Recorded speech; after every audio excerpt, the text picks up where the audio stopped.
আসসালামু আলাইকুম বন্ধুরা। আজকে তোমাদের আমি একটি নতুন ট্রিক্স শিখাবো। এমন একটি কালো পেপারকে কিভাবে তোমরা হোয়াইট করবে সেই ট্রিক্সটা আজকে তোমাদের শেখাবো। ১ম এ এই পেপারটাকে আমি পার্সপেক্টিভ ক্রপ টুল দিয়ে সিলেক্ট করে দেব। দেন ওকে বাটন ক্লিক করব। তোমরা কিবোর্ডের এন্টার বাটনও ক্লিক করতে পারো। এরপর ইমেজে গিয়ে অ্যাডজাস্টমেন্ট গিয়ে লেভেলে যাব। এটা কন্ট্রোল প্লাস এল বাটন দিয়েও তোমরা করতে পারো শর্টকাট ভাবে। তারপরে আমি হোয়াইট পয়েন্ট টুলটাকে সিলেক্ট করব এবং এই পেপারে একটা সাদা অংশ এটা ক্লিক করব। দেখো অটোমেটিক একটা হোয়াইট হয়ে গেল এবং ওকে বাটন ক্লিক করব। এরপর এই যে লেখাগুলো দেখতে পাচ্ছ, কালো লেখাগুলো কিন্তু অনেকটা ঝাপসা রয়েছে। এগুলোকে আমরা হাইলাইট করব। হাইলাইট করার জন্য আবার ইমেজ অ্যাডজাস্টমেন্ট এবং লেভেল বাটনে ক্লিক করব।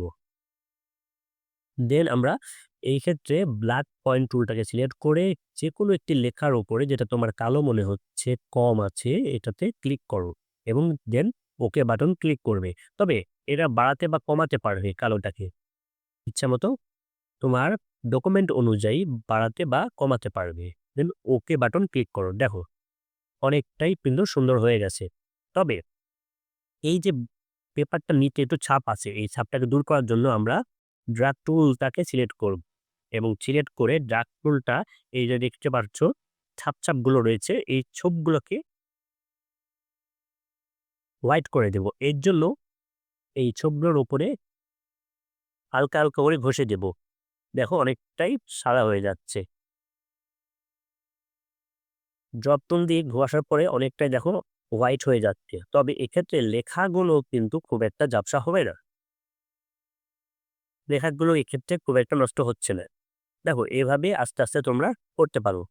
আশা করি এই ট্রিকটা তোমাদের খুব একটা কাজে লাগবে এবং তোমাদের ভালো লাগবে। তো ধন্যবাদ বন্ধুরা, তোমাদের এতক্ষণ আমার এই ভিডিও দেখার জন্য। আশা করি তোমাদের এই ট্রিক্সটা অনেক কাজে দেবে। দেখো বন্ধুরা অনেকটাই কিন্তু সুন্দর হয়ে গেছে।